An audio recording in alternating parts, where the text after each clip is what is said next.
discuss the proposed TIF area that we're contemplating on increasing or enlarging in our community. And we have the agency that is in charge of that on my right-hand side. And they will take turn and at appropriate time go through the presentation and make the program that we're trying to accomplish. And then we'll go to a question and answer period, and we'll go from there. So again, thank you for coming out, and I open the meeting and turn it over to... I am Creve Coeur. I'm a municipal attorney, and I've been doing municipal work for over 38 years. And when I started out as a municipal attorney, there were all kinds of incentives from the federal government. The municipality could issue bonds at a tax-exempt rate and give the proceeds of those bonds to any business to help them finance the project. That was killed in the late 80s with the Tax Reform Act. And since that time, there are very few, if any, maybe 3, maybe 4, tools we can use as a community to induce businesses to either expand, come to town, or whatever. One of these is tax increment financing. How does it work? Does anybody know how it works? I'll try to explain it. It's extraordinarily complicated, but I will try to explain it. The idea is it does not increase anyone's taxes. The municipality looks at an area that it would like to focus on, improving. And it has to determine that that area needs some improvement. And all of our towns, all old towns, always have infrastructure needs, streets, roads, lighting, all kinds of needs. But you focus on an area, and the first thing you do is you determine that the area is eligible for focus and improvement, and you develop a plan to improve it, okay? So where do you get the money to improve it? How you get the money is as the properties included in the designated area increase in value, you use any taxes derived from the increase in value to reinvest in the area. Example, I own a little storefront, and I decide I want to expand it, I want to increase it. I come to the village of Creve Coeur and I say, I'll expand my business, but only if you give me a hand. You know this economy is not exactly what we all want it to be. What will you do for me if I expand my business? Because I'm going to double my taxes and I'm going to hopefully create a job or two. They say, okay, when you expand your property, you're paying $1,000 a year, don't we wish? We're paying $1,000 a year on my store. If I expand it and double it, I'll be paying $2,000. Under the law, because it's in that designated area, that second $1,000 is deposited with the municipality and must be used to re-improve the area, or in particular, that particular property. So the village says to me, I'll tell you what, if you do that expansion and your taxes are double, I will look at the law and see how much I can give you back out of your extra taxes to get you to go forward to do this. So maybe out of the $1,000, I'll give you 50% back over a few years to get you some of your costs back. What happens to the other 50%? The municipality generally uses it to improve the area for the entire community. That's a general description how it operates. Now, important for you to know, if you don't expand your business, your taxes don't increase unless everybody's taxes increase. TIF does not increase your taxes. What TIF does, if your taxes are increased because of an improvement, that portion that's attributable to the improvement is handled in a way other than the first $1,000, which is distributed to the schools, the fire protection district, the village, the county, etc. Does that make sense to you? What if the business fails, who pays the cost? Pardon me? If the business fails, you loan the money to, who pays? You haven't loaned any money. You don't have any money. I don't agree to loan any money as the village. What I said to you, if you do that expansion, this is a good question. If you do that expansion and your property taxes are doubled, I will use the portion attributable to the improvement to reimburse you over several years for a portion of your expenses. TIF does not dole out money in front.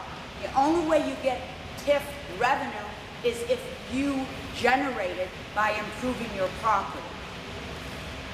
So, does it work? Yes. Because many businesses want to improve. You may have money that you can at least start generating and financing it, but you're willing to take the risk as a business. I'm willing to take the risk when I know if I do succeed, I'm going to get some of my investment back. So that's the inducement. I may get some of my new investment back. Yes, sir. If I rent a piece of property, I set the property value at $150,000, and I sell it, and the new owner has $500,000 worth of improvements, the property tax goes up. What portion of the property taxes today versus the future, let's just say it's 3 times the value, so let's just say the property tax is $12,000. Before now, they're 12, now you got $8,000. How much of that $8,000 does the new owner get back?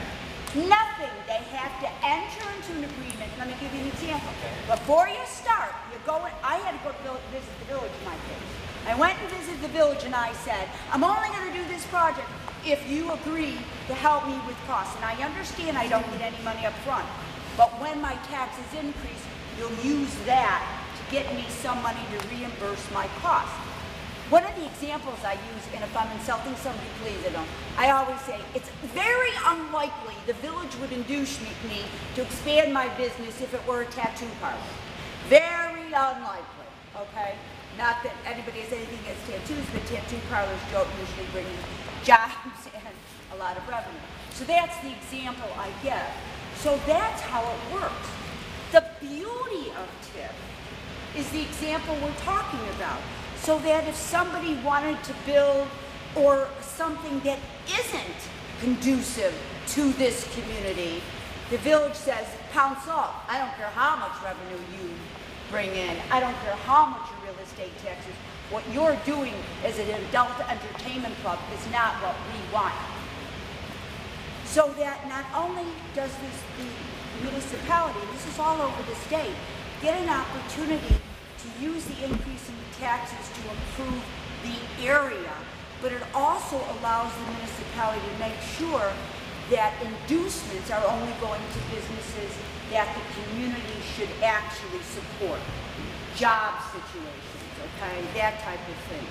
So that's tax increment financing. Now, to do this is a royal pain in the neck. The governments, the state law, legislation said, okay, here's a tool, but to get there, what you've got to do, so what have we had to do? We had an eligibility report prepared. Nancy Hill-Baylors is going to go through it and tell you why this area would in fact, on the maps, would in fact be eligible. Number 2, you have to develop a plan. Well, what is your idea for this area, municipal officials? So we have a plan that they've reviewed and they've adopted. Now, a TIF lasts about 23 years, so you have time to get your money back if you get a portion of your incremental real estate taxes.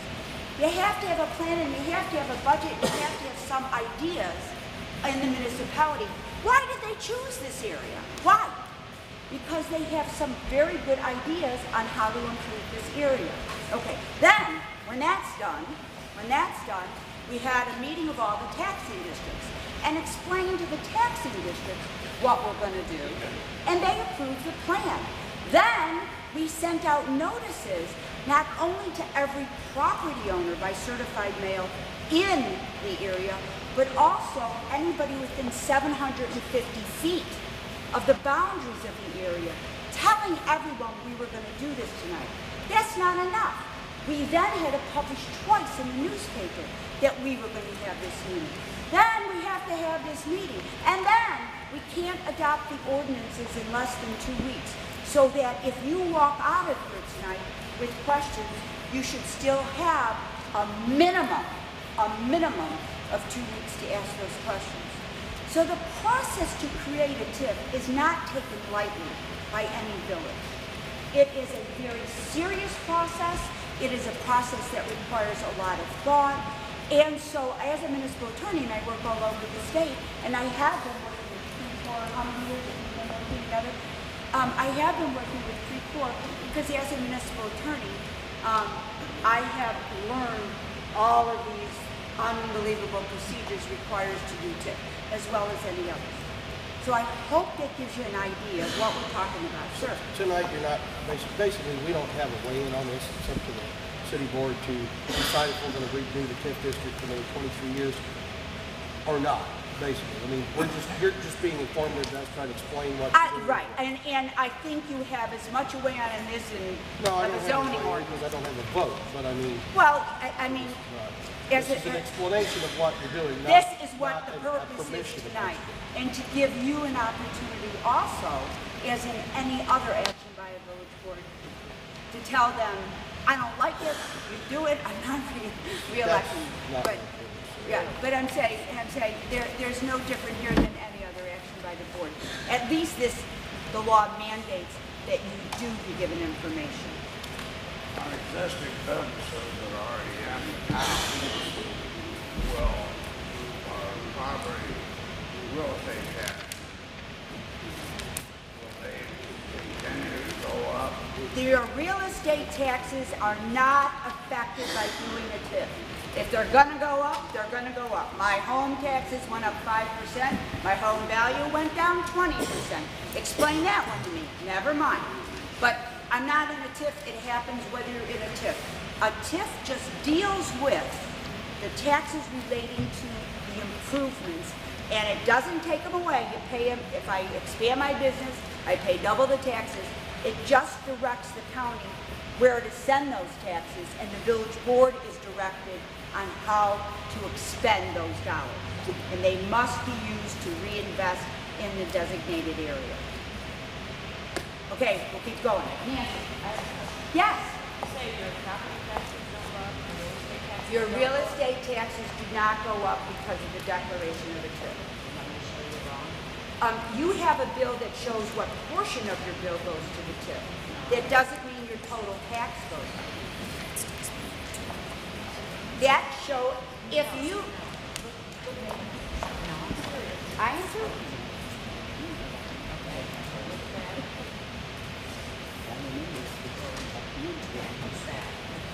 Tell me why not. Your taxes dropped $600. It has nothing to do with the creation of a TIF. It has nothing to do with that. It is because the TIF's not on it. Because the value that improved over the years is suddenly in the tax base, so the rate went down. I don't think that's why your taxes went down. I have to study it. But what I'm saying to you is your taxes didn't go up over the years because of the TIF. Because of the TIF improvements, when the TIF expired, all that value came back to the taxpayer. That's a good thing. We're not doing it over the same property, we're doing it over a new area so that we can work on improvements in a new area. Why did this come about? These TIFs are something that are done all over the state of Illinois by most progressive, forward-looking, involved communities. I represent at least 45, which you can tell you how many she does, towns that have undertaken TIFs, and in my opinion, the more progressive towns of this state who really want to focus on doing things to improve. One more question, please. Why did you pick that early? I didn't pick the area. Nancy, I don't know if Nancy and Mayor want to address that. But you had a question, sir. Yeah, on an We're gonna get to your, I'd like to know. we're not gonna ignore your question. on an existing residential property paying taxes. I'm paying so much to the school district. Correct. Okay? Now, when you put that into a TIF, is that school district gonna get less money now? No. That school district, okay, I'm paying $1,000 in taxes. Go to my example. 500 of it goes to the school district. The school district will continue to get the 500. Continue to get the 500. So it's It's over and above. that the school will not get the benefit of the new $1,000. Okay? But the issue is, in the theory is, and you can decide if it's correct, the issue is, if I take my business and I don't improve it, okay, my values are going to go down, and maybe my taxes will go down to 900, 800, because it's going to heck in a handbasket, okay? So I'm saying the theory of TIF is, I would never have expanded my business if the town hadn't said, okay, I'll get you some rebate. But the base amount will be distributed exactly as it is today. If I never do any improvements. Okay, the problem that I have then is if my taxes go up 3% a year, okay, it's gonna go to TIF. And No. it's not gonna go to 3% of, is not gonna go Not to the school true. district. Not Of true. the increase. It depends on what the 3% is accountable to. If the 3% is attributable to a 3% increase that we all get, like I got on my house, regardless of the fact I haven't done anything, if it's attributable to an increase in rates, no. If it's attributable to the fact that now, next year, my house just went down 20%, next year, the economy changes, and my house value, the value goes up. And the value can often go up because the community is improved.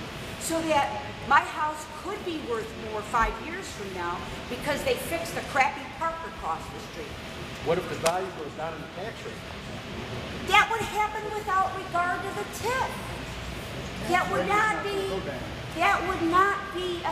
the TIF wouldn't be, I mean, that happens, period. One more question. The value goes to the tax rate. But that happens whether there was a TIF or not. Yes, sir. I'm in a TIF district at the present time of my business, and I have been there for about 10 years. All my taxes every year goes more into the TIF fund than the school, the library, or anything else. So I don't agree with you that the taxes, my taxes are the Has same your into assessed the value school whether I gone was up? in a TIF district or not. Has your assessed value gone up on your property? It's the portion attributable to the increase in the value.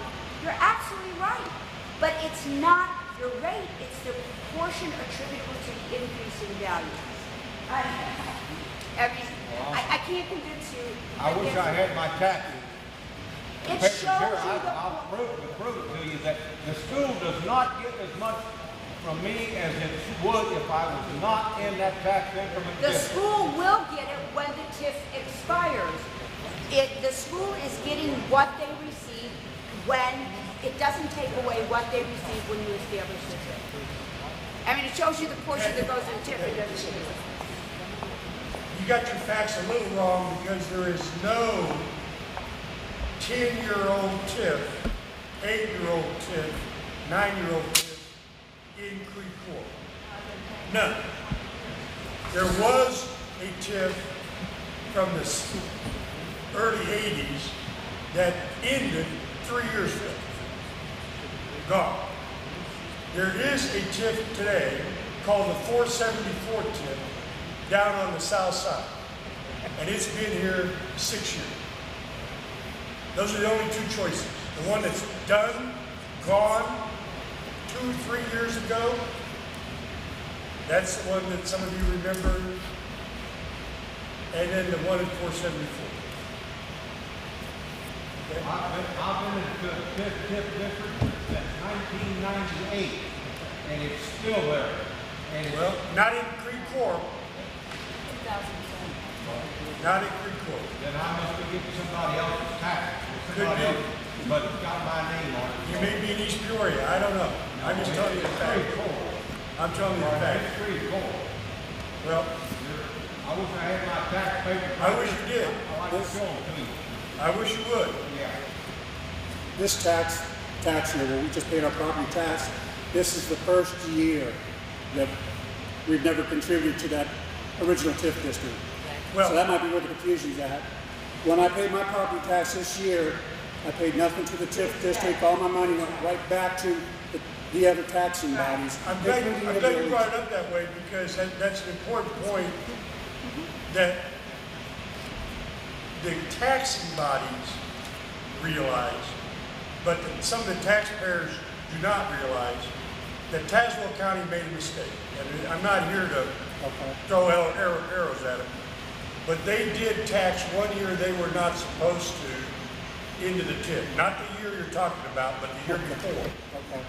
And that money, and I saw the librarians here, not to pick on him, but he would testify, I hope better, that he just got a check not too long ago for when we gave the money back the minute we knew about it in Creve Coeur. They sent it to us by mistake, about $500,000. I'm sorry, yeah, right at $500,000.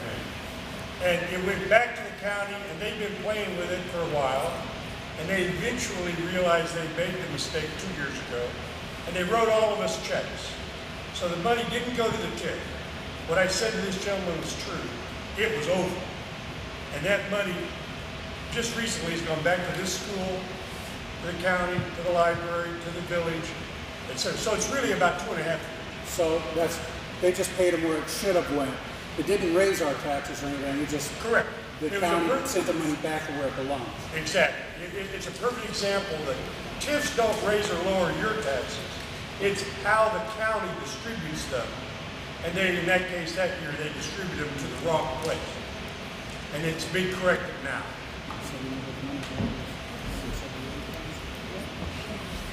I'm sorry, I interrupted you. Nancy. I think there's a lot of really good questions that we're hearing tonight, and at this point, what I'd like to do is just talk about the proposed area that we're talking about here. Everybody should have gotten a handout. If you don't have one, I've got a few extras here, and I'll just put them here. And if you turn to page 2, you need one, okay? If you turn to page 2 of that handout, you'll see a map.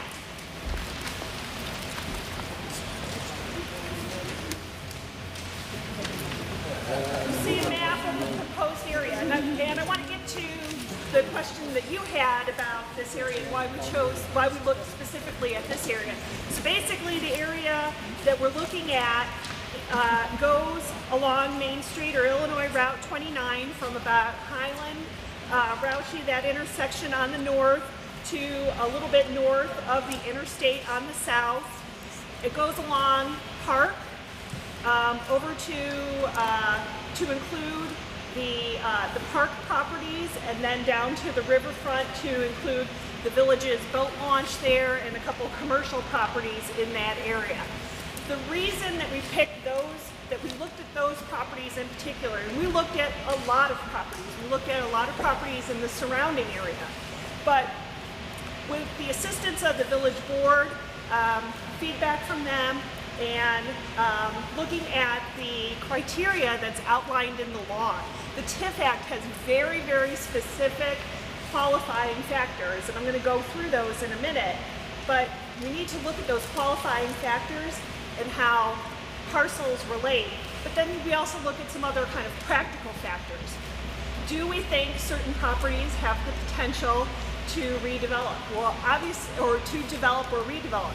Obviously, you know, we have a commercial corridor here with Main Street, and we'd like to see, the village would like to see some development and redevelopment occur along this commercial corridor. That's really the key. So, you know, that's obviously the area that we're really trying to target here. But we also included, if you notice, there are a few residential properties in the area, and part of the reason we're looking at including a small segment of residential, and again, we try to very much limit the number of residential properties, but the area also has to be a contiguous area.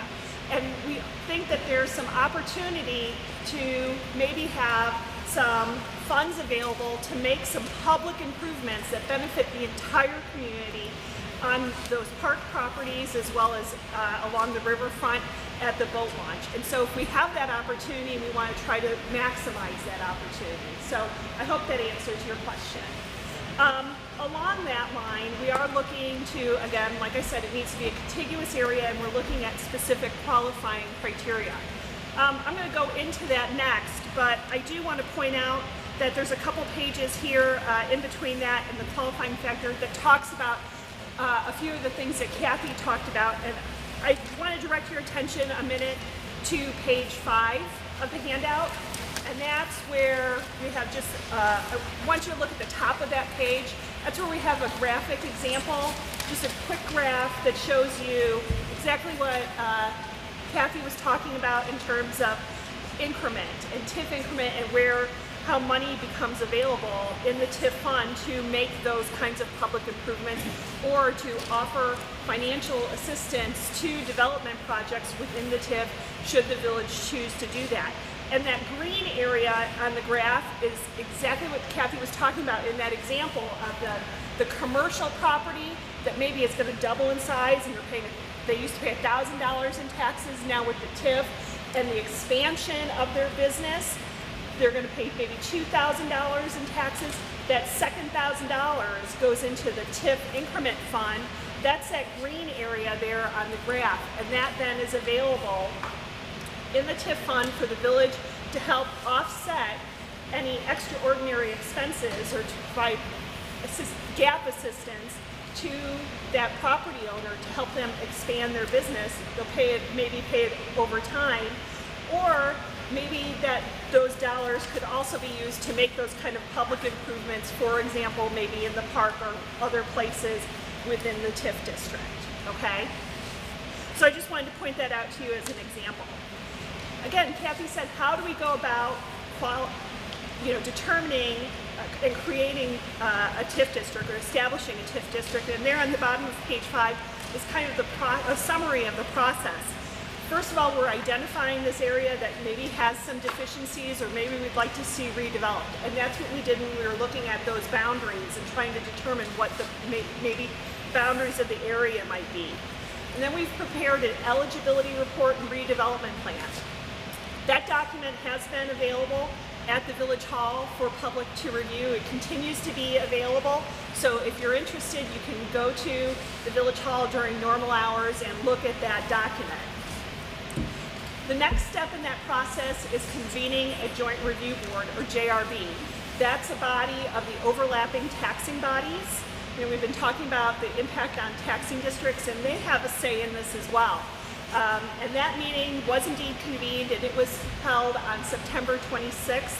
And at that meeting, the Joint Review Board, those overlapping taxing bodies, those people in attendance did make a recommendation to the village board that the area did meet the eligibility criteria. So the village has received a positive recommendation from the Joint Review Board members that were present. The next step then is what we're doing here tonight, and that's conducting the public hearing. And that's, again, an opportunity for you to get information about the proposed TIF district, the redevelopment project area, and to offer your comments as well. So that's tonight. Should the village choose to move forward, they can adopt the TIF district by adopting some ordinances, and that may happen, should they choose to move forward. I just want to note too that there is this is primarily a local decision. There's no state or federal approval required. Going on to the next page there then, we're gathering a lot of detailed information. There's a lot of information. Yes, top of page 6. Top of page 6 for those who didn't hear me. We're gathering a great deal of information. We're collecting a lot of information from a variety of different sources, and we have a great deal of number of participants in the process. And in particular, I want to point out that a great deal of data is collected from the county in terms of EAV information. There's been a lot of questions here tonight about assessed values, and that is something that we've been looking at and helps us determine the area that maybe we should be looking at in terms of the boundaries. The eligibility study is a document then at the bottom of page 6 that really documents what is the eligibility criteria. Again, and I'm going to use some words that I want you to try to think of things in terms of not the Webster's dictionary, and instead the definition under the law. And the word I'm going to use in particular is a blighted area. State law specifically talks about a blighted area, and that sends some chills up people's spines. They don't like to think of their community as having a blighted area. Again, please don't think of this in terms of the Webster's dictionary. Blighted is a specific definition under the Illinois Act, and I'm going to go into that in a minute, what that definition means. But essentially, the TIF Act defines that there's basically 3 broad categories of criteria of how an area could be eligible as a TIF district. And one of those is as a blighted area, a conservation area, or an industrial conservation area. And through our research, we did find that this area does qualify as a blighted area. It would be our recommendation to the village that it does qualify as both a blighted area as well as a conservation area. And if you turn to page 7, I'll go through those very quickly here. So under the state law, the TIF Act says that a blighted area can be improved land, and obviously we have improved land in the area. There's properties with buildings on it in this area that we're looking at that's on the map, and it has to meet 13 criteria. Well, in this case, we found that 6 of the 13 criteria outlined in the state law were met, and those are obsolescence, deterioration, excessive vacancies. There's some buildings that are vacant in the area, excessive land coverage, deleterious land use or layout, or lack of community planning. And again, I want to note too that, as I said before, we did include some residential properties in the area. Not every property needs to meet these qualifying criteria. So when I say that there's some residential properties in the area, I certainly don't mean to indicate that these residential properties have some problems. Not every, actually, we found that the residential properties are in really good shape, but the commercial properties have some issues, and we want to try to make a contiguous area, and not every area has all of these factors related to them. But these are the factors that we found in the improved area as a whole. So that's just a summary. There's also some vacant land in the area that we're looking at, and there's 2 criteria under the TIF Act.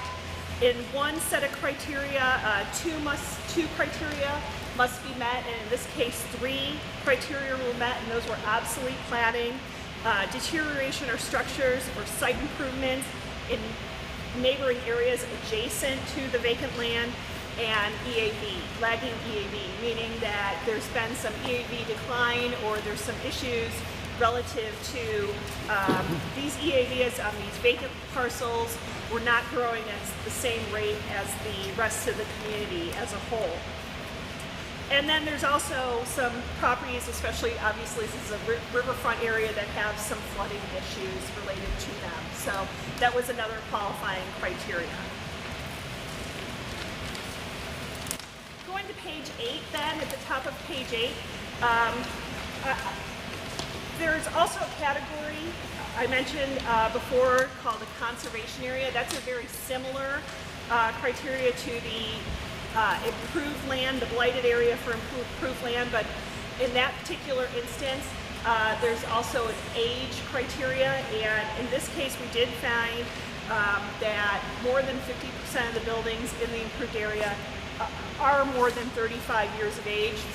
you know, these are old, some of these are older buildings, some of them well over 50 years of age, so it's not too surprising that that age criteria in this particular instance in Creve Coeur was met, because a great deal of the buildings are more than 35 years of age or older. The other document that we prepared is a redevelopment plan, and Kathy mentioned that. And the redevelopment plan has several different chapters in it. It again summarizes the eligibility of the area, proposes some broad redevelopment goals and objectives, and basically, so that means it provides some kind of overall framework for the village to use as a reference. 23 years is a long time for proposed TIF districts, so you know, the goals and objectives are pretty broad, but provide the village some direction for future boards to look at when they're looking at evaluating projects in the TIF area.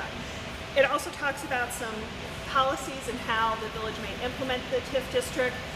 Again, these are very broad because they're meant to be in place for a long period of time, and nobody necessarily has a crystal ball and knows exactly what will occur or how development may happen in that time period. It also provides some project costs, and again, this is an upper estimate of some expenditures. We don't have a crystal ball. We don't know what kind of improvements will be made, but we want to make sure that if there are dollars available, that we have the ability to use those dollars in the appropriate way in accordance with the TIF Act. And certainly, the village is not committed to financing any improvements or all of the redevelopment costs in the plan. Obviously, this community has had a history of utilizing TIF districts and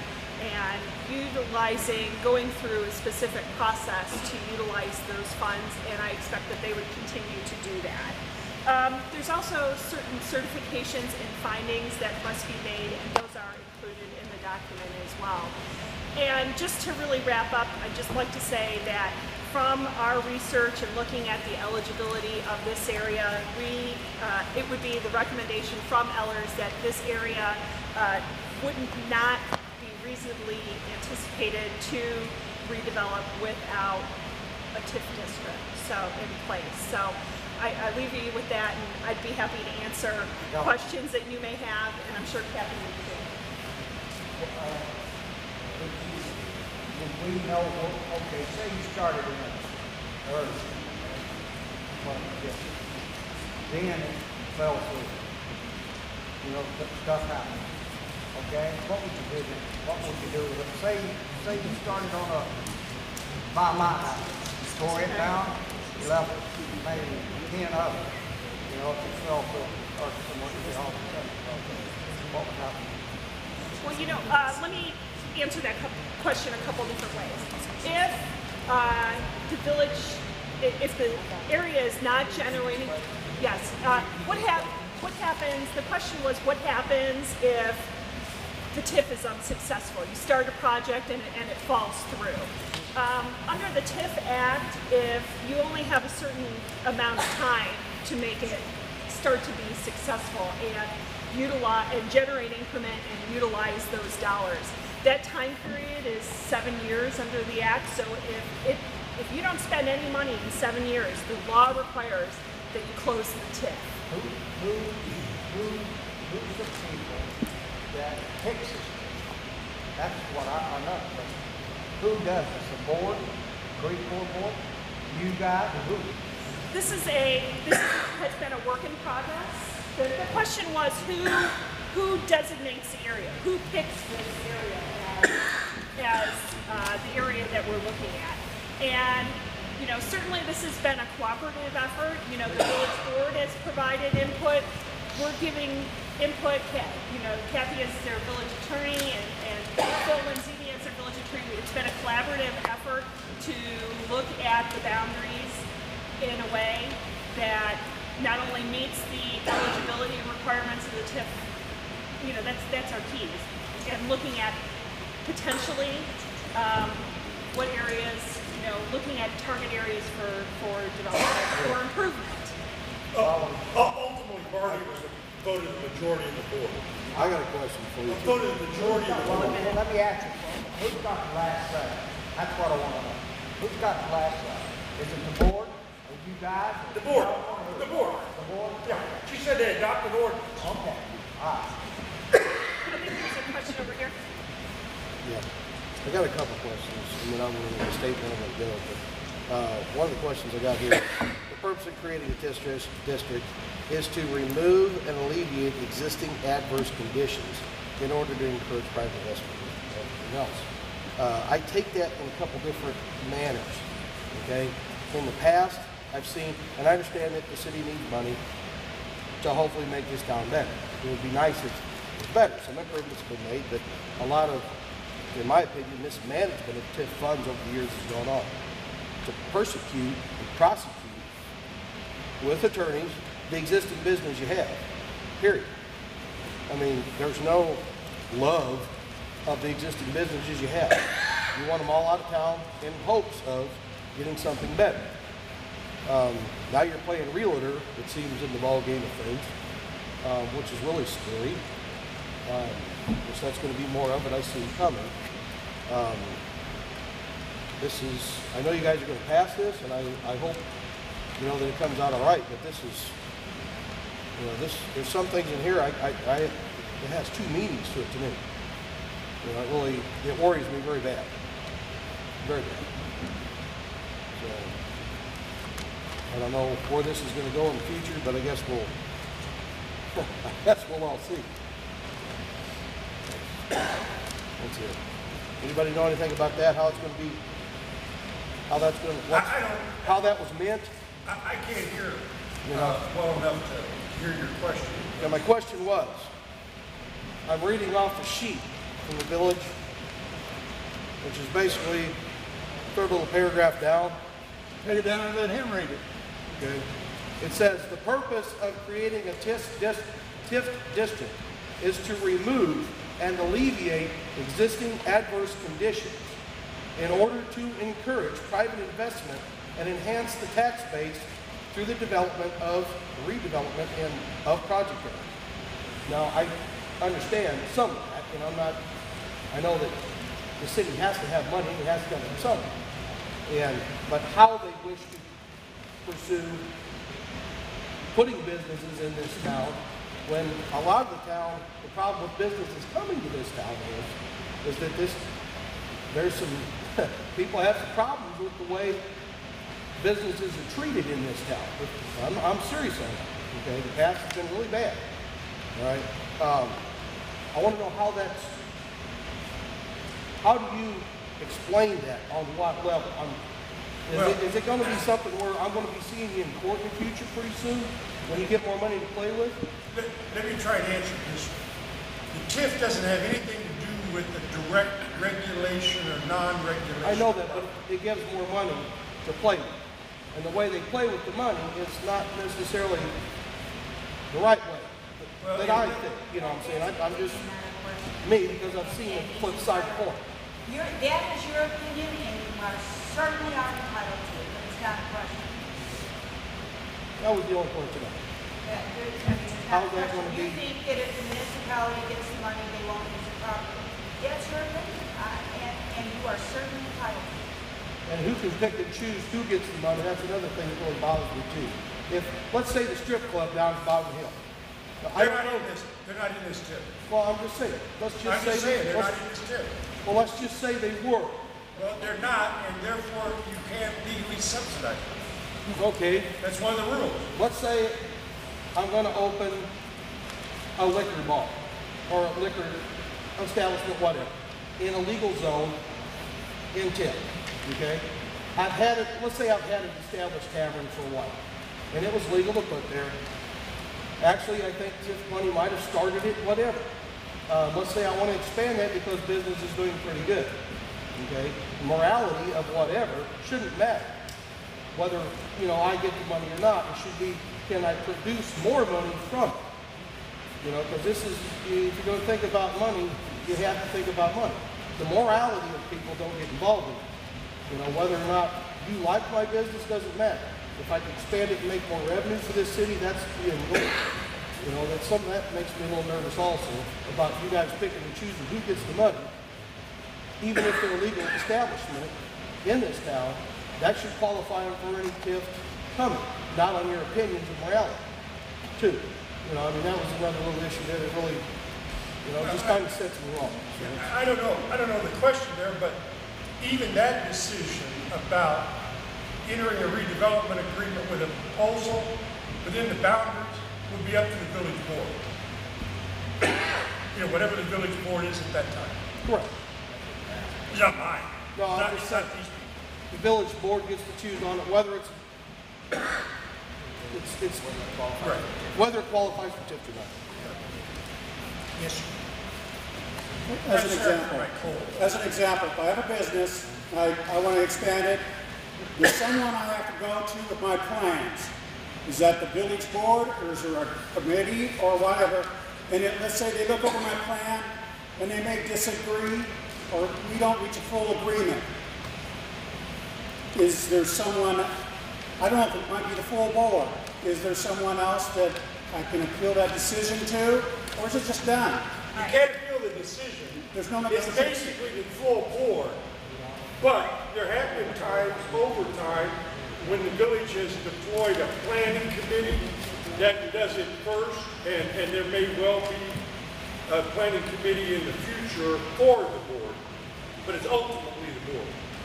First of all, as a limitation, before you even start going to the board, the TIF Act mandates that every project has to conform to the comprehensive plan zoning. So if your property is zoned commercial today, and you come in and say, I want to build the most beautiful 3-story condos you've ever seen, you're not eligible for TIF. Because the first criteria is that it has to meet the existing law of the village. Is the board tell people if they get the TIF, okay? Do they tell them where they start, where they start the TIF at? Like my street, who's got where? Do they pick that to where they want it? Anywhere in that area they can start. Is that what you're saying? If the ordinance is adopted, this would be the man. I know, but they can start it anywhere after ordinance is adopted. I was on the board. That, can you start anywhere you want to in that? Say the board, okay, say the board was prejudiced to somebody else. Let's just put it that way. The only village initiated project Yeah, that I would expect would be the streetscape continuation. That's the only one I would expect. Everything else I would expect would be a private owner who comes with a proposal. I don't know if it was like this gentleman or this gentleman. If somebody anywhere along there that owns property says that perhaps the guy sitting next to you owns the property. He says, here's a proposal, village. I want to offer this proposal. And if this proposal is sweet enough, maybe the village would consider it. If it's buy his property for $1 million, I'm pretty sure they're going to say not today. that's a question I asked you, okay? Because if I come to the village board and say, I'll sell you my property, and got a deal, and they started right in the middle of the neighborhood. Yeah, I don't honestly think the idea of a proposal for a private citizen to sell the village property was going to go very far. If it was to a symbol to put a grocery store on it, it would probably go pretty far pretty fast because you know the community would love it. That's what I'm asking. So that depends on the proposal. If you want to put up, I'll go back to, I don't know if it was this gentleman's opinion or point, but if you're going to sell a property for a tavern, it may not be a very high priority. I don't vote, as you know. Well, yeah, let Village me board. sit and see, Wayne knows what I'm talking about. Right. I was on the board. There's always somebody to control the board, right? Am I right, Wayne? I know and you know. Majority vote, we proved it yesterday. I rest my case. Not my meeting, but Kathy.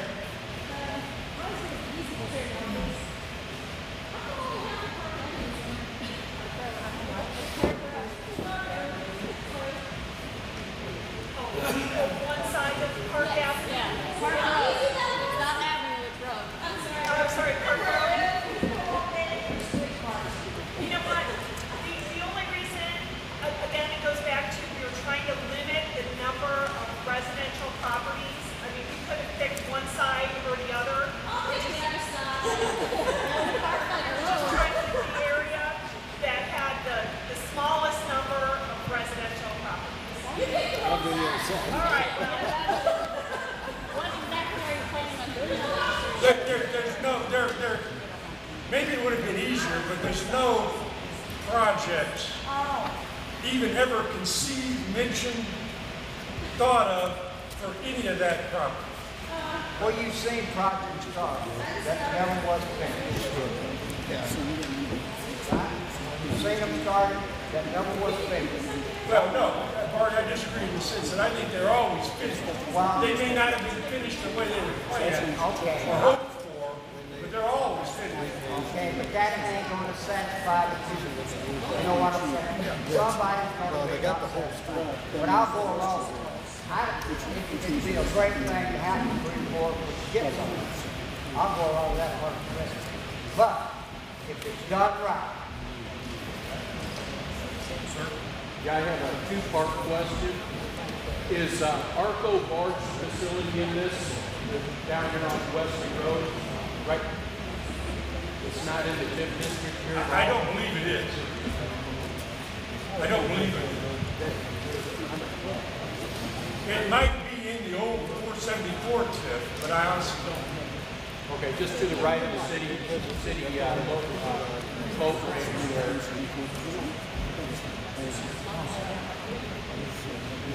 I wish Jared was here because he could tell, but I honestly, I don't remember. Well, I was just wondering if maybe they had approached the village about wanting to be in the TIF district? I don't really think it's tells any school, out of school, but there's been no contact whatsoever with respect to with our at all. If that was part of your question. Is it going to help the businesses that are Sorry? Is the TIF district going to help the businesses that are in Well, this is an opinion, not a prediction. Maybe it depends on how you believe these couple of blocks of streetscape impact the businesses. I mean, some people may believe the streetscape help Dollar General or Family Dollar or, okay? The only project that I know that's been discussed, obviously there's no money for it yet, will be to continue that streetscape. So if you think of that as helping the businesses, that's kind of what I would suggest to you. You know what I mean? Well, no, I mean, it can. Fogler's has been there, I mean, Family Dollar's been there way before that started. What if you own residential property in that area? I'm sorry? What if you own residential property in that area? On 29? Yep. I don't know if you mean with reference to her question, does it help you or not help you? Yeah, I'm just wondering how this pertains to us at all. I keep hearing you say business and that, but what does that do for the residential people in that area? It's a great question, but I don't have an opinion. I mean, I don't have a prediction. It could be helpful.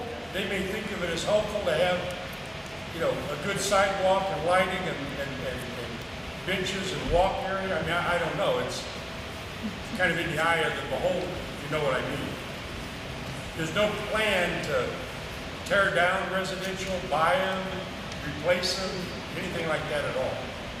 In fact, there's special rules that would have to be followed if that were going to happen.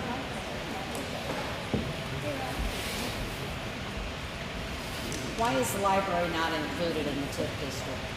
It's on the wrong side of the street, sort of. That's it?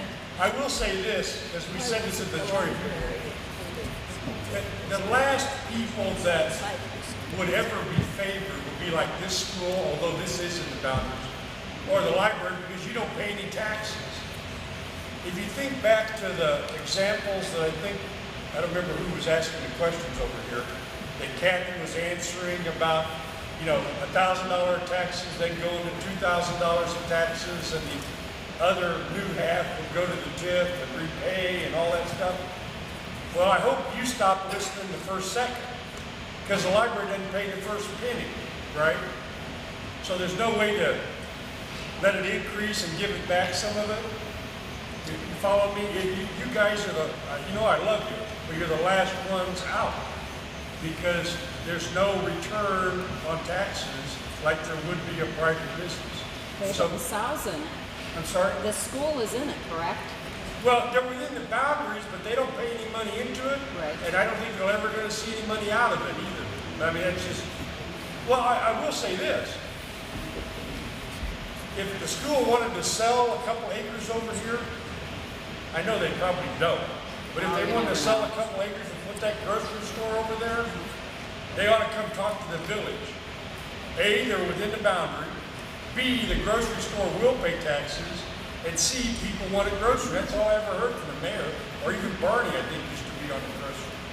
You don't have enough room to, you know, sell for a grocery or whatever either. So that's what excuse I'll give you for why you're not in. There's no real way for the TIF to help or to develop. Sorry for asking another question. But based on that comment there, I was at a school board meeting and it said something about with the TIF funds, once this thing's all up and running, let's say 15 years from now, but I mean it would start immediately, but you wouldn't see the cash until a few years out. 75% of that sets in the TIF and handling all the TIF, and 25, if I understood her correctly, 25% of that funds go to the district, or, and I think I read the paper, Pekin Times, they're talking about a TIF south of Pekin there, and they talk about 25% of the funds would be divided up among all the other taxing bodies, you know. What are they doing in Creve Coeur so we clearly understand that? Let me answer that. The 75-25 is an example, okay? Because one of the things in the TIF Act is, and this disturbs me greatly because it happened. What? The advantage of being from Chicago is you don't always know the details.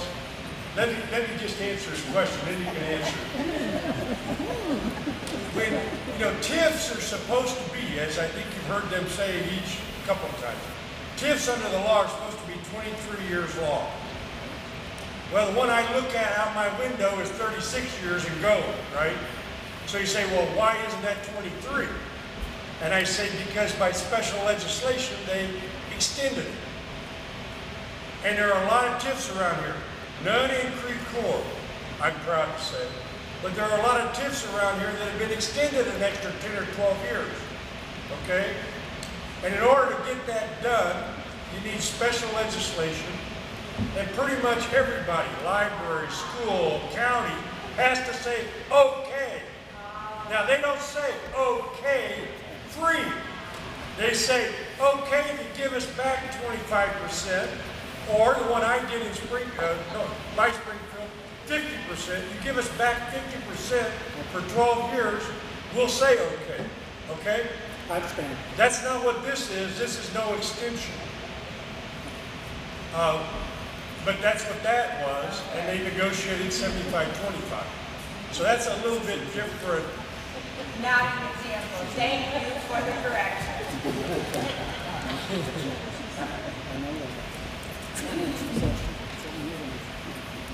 It doesn't mean, by the way, if school, library, or somebody can come up with a good community beneficial redevelopment proposal that the village wouldn't listen to it and you know, try to see if something could be done, but it's very hard to figure what that might even be. You know.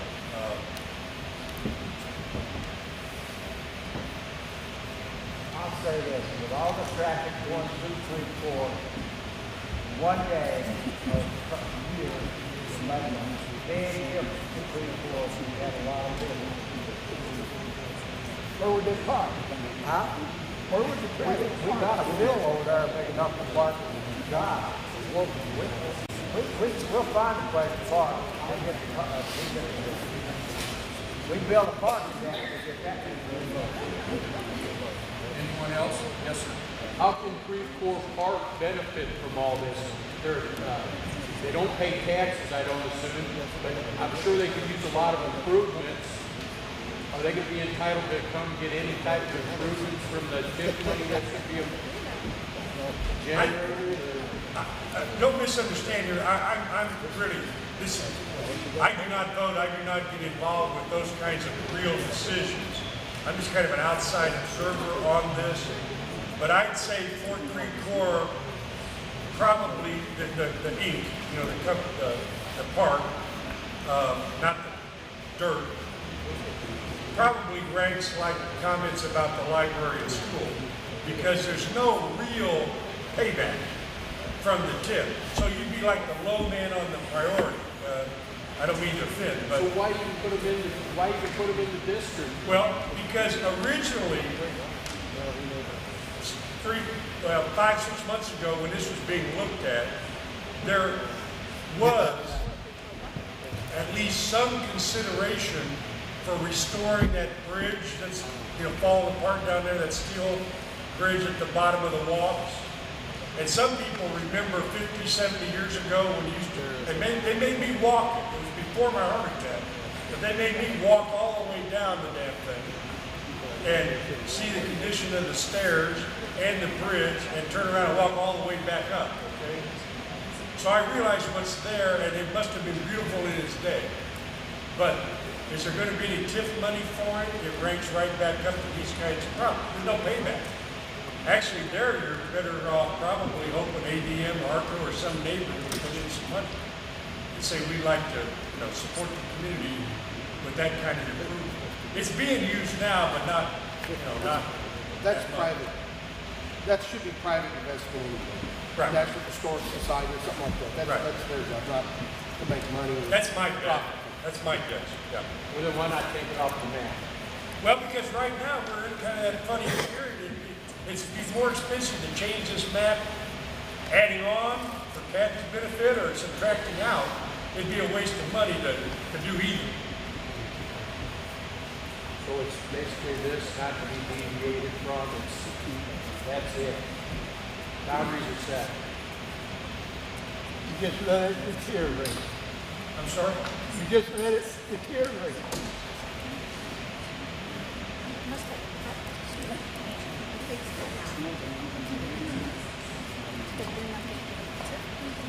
Any other questions? No, I'm sorry. Ma'am, would it be feasible to maybe alleviate some questions of some of the people to name some of the current projects that have been affected by TIF, businesses that are currently in the village that have been helped by TIF? You talking about the old TIF? Yes. Any TIF. I could take a guess at or stab at some of it. I'm sure I wouldn't be complete.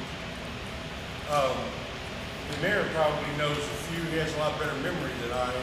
Was here longer. But is that? You mean like the? Well, originally GB Oil is now Thornton's. Yeah, am I pointing in the right direction? Yeah. The housing, that first phase of housing on Castle Court was TIF. The old, it's called different things. Stagger in, stumble in, shotgun willies, dumpies. Sorry, whatever the name of it is, was in the TIF. The streetscape I already mentioned, the War Memorial Park, a bunch of it, some of it.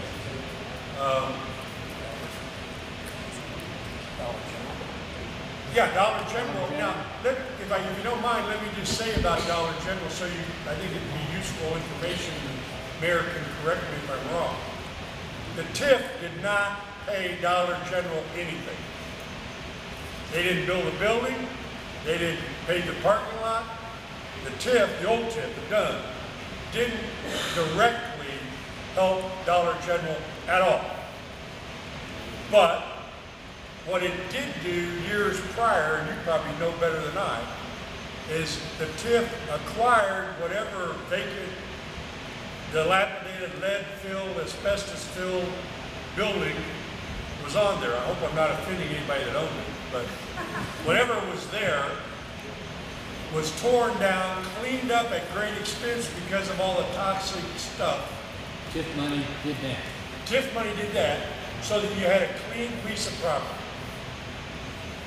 Dollar General paid fair price for the property by the appraisal and put all its own money to build it open, and it's now a big sales tax and property tax contributor to this school, to that library, not just to the village. I mean, they're not paying, the TIF doesn't exist anymore, as you corrected me a minute ago. Hasn't for a couple of years. So that Dollar General would be, in one sense, I think, a TIF success. I mean, but it's kind of like a lot of TIFs. Don't misunderstand, no TIF money went to Dollar General. It went to clear the land. In fact, it was for sale before Dollar General bought it.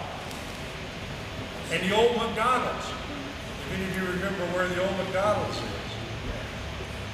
You know, McDonald's closed it. Their business is to clear it down. Village decided to buy it with TIF money in the TIF at the time. And it's... To decide what business would go there. Well, yeah, but I'm talking about just now the land and the TIF That with all goes the back traffic. to you being able to decide what business goes there. You've been against other people there. The village? Yeah, for sure. Me on McDonald's property.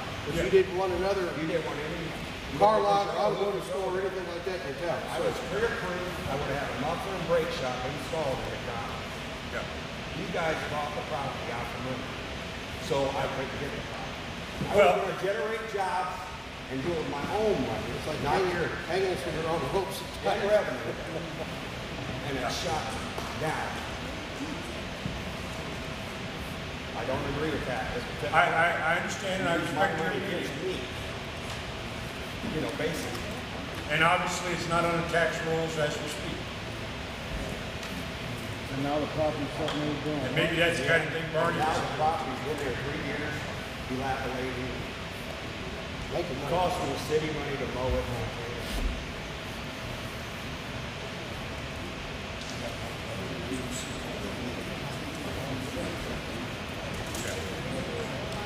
Yeah, I mean, I don't remember, was it Mr. Phil? I mean, there's other examples that are sort of smaller that mayor's referring, I mean, I hate to pick on it, but the accountant's house, you know, the driveway, the paving. Yeah, Burdette County was a TIF loan project. As you know, the laundromat that was open, borrowed money to improve, it's failed. So not everything works, especially in this economy. So there are other TIF projects at a more modest scale.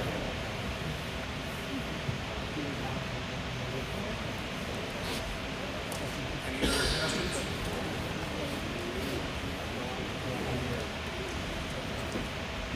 Any other questions? I appreciate your coming out and attending this evening. Thanks for the presentation. If you have any questions,